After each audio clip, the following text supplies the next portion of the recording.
औज़ुबिल्लाहिमिनश्शैतानिर्रजीम बिस्मिल्लाहिर्रहमानिर्रहीम। प्यारे बच्चों, अस्सलाम वालेकुम वरहमतुल्लाहि वबरकातुहू।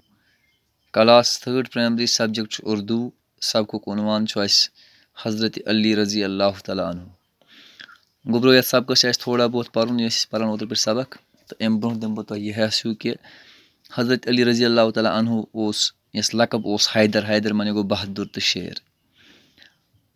हज़रत अली रज़ी अल्लाह तआला अन्हु सनिस नबी पाक सल्लल्लाहु अलैहि वसल्लमस पितर बोय तो माज ओसुस नाव फातिमा बिनत असद। हज़रत अली रज़ी अल्लाह तआला अन्हु सज माज तो तम सात हज़रत अली रज़ी अल्लाह तआला अन्हु सज उमर 8-10 वोर आसे यम सात नबुवतुक ऐलान गो।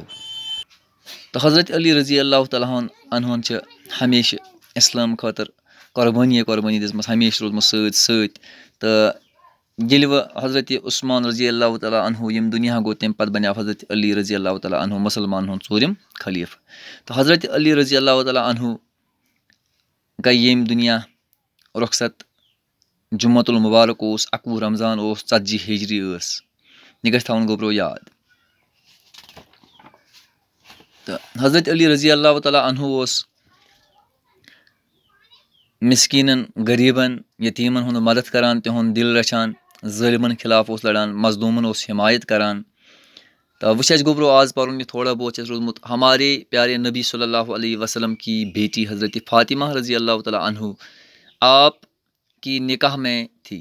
दपान सनिस नबी पाक सल्लल्लाहु अलैहि वसल्लम सज कोर लखत जिगर यमिस नाव हज़रत फातिमा रज़ी अल्लाह तआला अन्हु तम सुन निकाह हसा आव कर हज़रत अली रज़ी अल्लाह तआला अन्हु सत। तो वह बनो हज़रत अली रज़ी अल्लाह तआला अन्हु सनिस नबी पाक सल्लल्लाहु अलैहि वसल्लम दामाद यानी कि जम तौर तो बनो तमें जायन। तो अम पे गोब्रो पे हज़रत इमाम हसन रज़ी अल्लाह तआला अन्हु और हज़रत इमाम हुसैन रज़ी अल्लाह तआला अन्हु आपके फर्जंद थे।